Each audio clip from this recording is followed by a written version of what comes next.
예, 안녕하십니까. 따뜻한 성경 이야기 예수의 생애를 지금 말씀드리고 있습니다.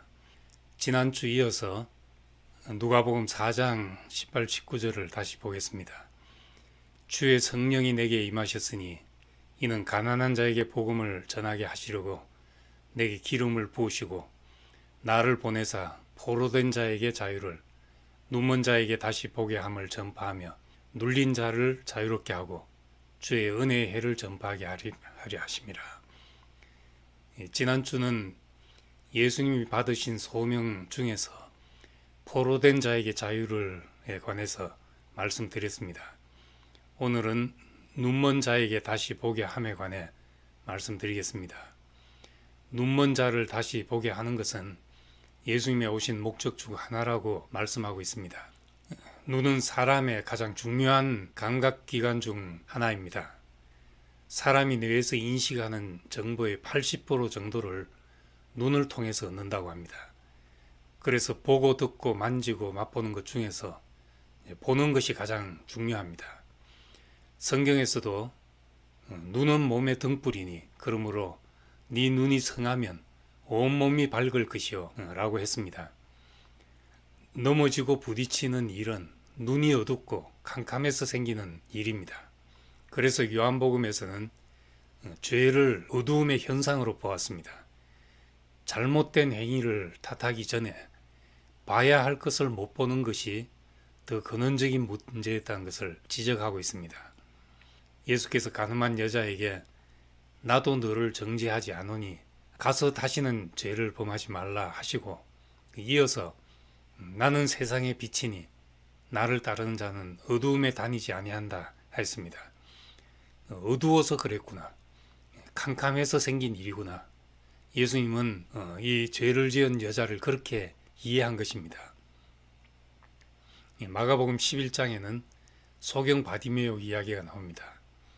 제자들은 누가 주의 우편과 좌편에 앉는가의 문제로 경쟁하고 있었는데 소경 바디메오가 다윗의 자손이여 나를 불쌍히 여기소서 하고 외쳤습니다. 예수께서 뭘 원하냐 하고 묻자 소경은 보기를 원합니다 라고 대답했습니다. 단순히 소경의 소원이 아니라 지금 우리의 소원이기도 합니다. 우리에게 무엇을 원하냐고 물으면 보기를 원합니다 라고 대답해야 할 것입니다. 그러면 예수님은 우리에게 뭘 보게 하겠다는 것입니까? 근원적으로는 하나님이 하신 일을 보게 하겠다는 겁니다. 출애굽기에서도 너희는 잠잠히 있어 하나님이 하시는 일을 보라 말씀했습니다. 역사는 사람이 한 일을 기록하지만 성경은 인간 역사 속에 하나님이 하신 일을 기록했습니다. 그래서 시편 118편 18절에 내 눈을 열어서 주의 율법에서 놀라운 것을 보게 하소서라고 했습니다. 창세기 1장은 창조의 과정을 말씀한 것입니다. 그것은 자연이 어떻게 만들어졌는가 하는 것보다 내 인생이 어떻게 조성되었나를 보면 더 정확하게 맞아 들어가는 말씀입니다. 그러니까 하나님이 하시는 일의 함축적인 그림입니다. 하나님의 다루심을 경험한 사람은 창세기 1장을 볼 때 이것이 꼭 내 얘기구나 그렇게 알아집니다. 빛이 있으라 한 것처럼 내 인생에 환히 비춰오는 것이 있었고 밤이 되고 아침이 되는 것처럼 여러 날의 과정을 거쳐서 마지막 하나님이 보시기에 심히 좋은 형상이 나타나는 것을 보게 됩니다. 이렇게 하나님이 자기 인생에 당신의 형상을 이루시는 것을 경험하고 나면 창세기 1장이 그대로 믿어지게 됩니다. 지나온 시간에 내가 무엇을 했냐 하고 돌아보면 늘 후회와 아쉬움이 남습니다. 그러나 하나님이 내 인생에 무엇을 하셨냐 하고 보면 모든 일이 합력하여 선을 이루었다는 것을 보게 됩니다. 내가 몰랐던 것들이 살아나기도 하고 지우고 싶었던 일들 역시 필요했던 일로 알아지기도 합니다. 그때는 뭔지 몰랐지만 지나고 나면 이런 일을 이루려고 이렇게 되었구나 알게 됩니다. 지나온 일을 하나님의 손길로 알 때 그것을 하나님의 섭리라고 말합니다. 우리 인생에서 다 알 수 없지만 하나님의 큰 그림 안에서만 해석되는 일들이 있습니다. 그때 우리는 창세전에 예정하셨다는 말씀, 모태로 나무로부터 나를 부르셨다는 말을 하게 되고, 그 모든 순간에 하나님이 나와 함께 하셨구나, 나보다 앞서 행하셨구나 하는 고백도 하게 됩니다. 그래서 내가 무엇을 했는지도 알아야 하지만 하나님이 무엇을 하셨는지 보는 것이 더 중요합니다. 하나님 말씀이 필요한 이유가 바로 그것입니다. 하나님의 경륜 안에 있는 사람들을 보면서 우리는 우리가 지금 무엇을 하고 있는지를 알게 됩니다. 하나님의 말씀은 우리 눈을 열어서 하나님이 하시는 일을 볼 수 있게 해주는 것입니다. 보는 것에 대해 좀 다른 얘기를 하자면, 사람의 눈은 앞에만 있어 한 방향밖에 볼 수 없습니다. 다행히 눈이 두 개라서 상대적인 위치를 파악할 수 있습니다. 한 눈으로는 세상을 정확하게 파악할 수 없습니다. 마찬가지로 한 가지 입장으로만 세상을 다 볼 수 없는 것입니다. 한 가지 논리로만 세상의 모든 것을 해석하자면 터무니없는 억지 논리가 생기기도 합니다. 복음서가 4개인 것은 예수를 보는 눈이 4개인 것과 같습니다. 그리고 요한계시록 5장 6절에는 한 어린 양이 서 있는데 일찍 죽임 당한 것 같더라. 그에게서 7뿔과 7눈이 있으니 이 눈들은 온 땅에 보내심을 받은 하나님의 7영이더라 하였습니다. 7개가 되는 눈은 온 땅을 보는 눈입니다. 요즘 핸드폰 한 대에 카메라 여러 개가 장착되어 나옵니다. 여러 시각을 통해 볼수록 더 온전한 이해가 가능하기 때문입니다.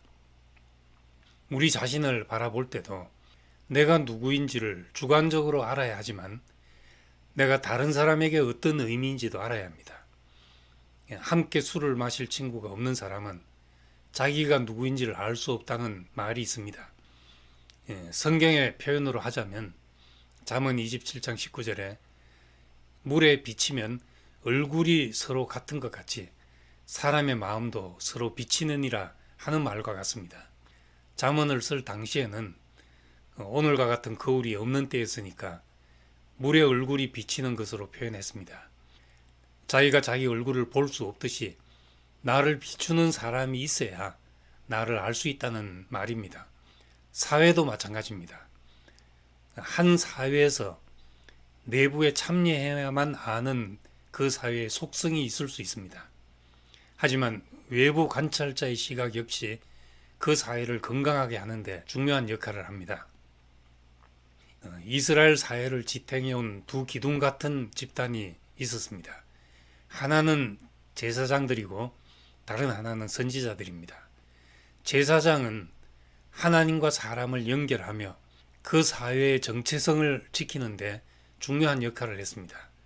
그런데 시간이 지나면서 제사장들만 있을 때면 늘 타락하고 말았습니다. 그때마다 선지자가 나타나 위에서 하나님이 보시는 시각, 이스라엘의 외부에서 보는 시각으로 왕과 제사장들을 질타하고 백성들이 부패하지 않도록 경고했습니다.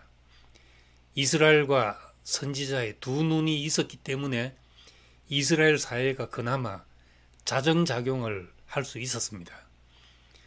오늘날 사회에서 문제가 되는 기독교 사이비 집단들의 문제도 마찬가지입니다.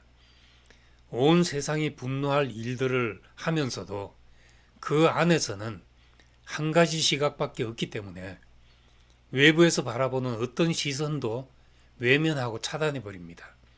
자신들만 특별한 진리를 알고 있다고 생각하면 다른 사람들의 말이 무시가 됩니다.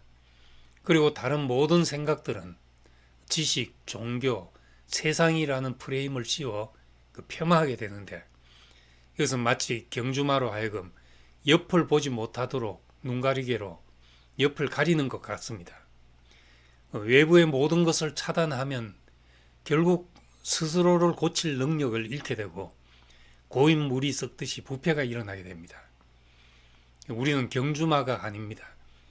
7 눈을 가진 분과 함께 온 세상을 볼 줄 아는 그런 사람들입니다. 한 사회가 외부와 치열한 토론과 소통을 해나가면 더 건강하고 온전한 사회로 발전할 수가 있습니다. 하지만 자신들만의 배타성을 고집하며 세상으로부터 고립되어 살게 되면 점점 상식에서 멀어지고 자신들이 얼마나 이상해졌는지 알아차리지도 못하면서 우물안과 같은 자신들의 세계가 마치 전 우주화되는 것처럼 착각하고 살게 됩니다. 오래전에 제가 교구 전도사를 맡고 있을 때 그때 막시즘을 전공한 교수님 한 분이 있었습니다.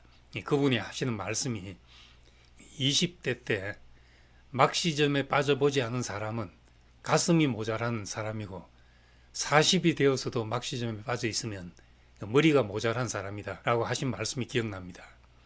저는 한때 교회의 특별한 말씀에 심취해 보기도 했고 또 밖에서 그 한계와 문제를 볼 수 있는 기회도 있었습니다. 그래서 감사하게도 지금은 두 눈을 가지고 볼 수 있는 사람이 되었습니다. 그러고 나니 어떤 대단한 현상이라 해도 그것이 다가 아니라 하나님의 영원한 경륜 안에서 한정과 같이 흘러가는 것으로 이해하게 됩니다. 그리스도에 대해서도 마찬가지입니다. 그리스도를 주관적으로도 체험해야 하지만 객관적으로도 알아야 합니다. 주관적으로 체험하는 것은 이것이 내 얘기구나 하고 경험하는 것입니다. 그것이 성경이 말하는 맛보아 아는 것입니다. 하지만 나의 주관적인 그리스도 체험은 지나온 사람들의 경험 속에서 객관적으로 확인돼야 합니다.